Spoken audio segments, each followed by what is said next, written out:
In this video I'm going to show you how to place an image behind the text.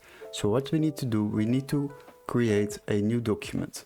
Let's copy this text and we will create a new document. Once we have done that, we will add the text, and as you can see we have some text now here.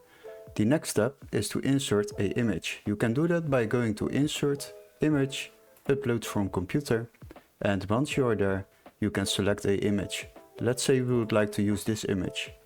Now, as you can see, this image is just added below the text and we want to move it behind the text. Select the image and then you will see some options below it. So what we will choose now is choose the option behind text.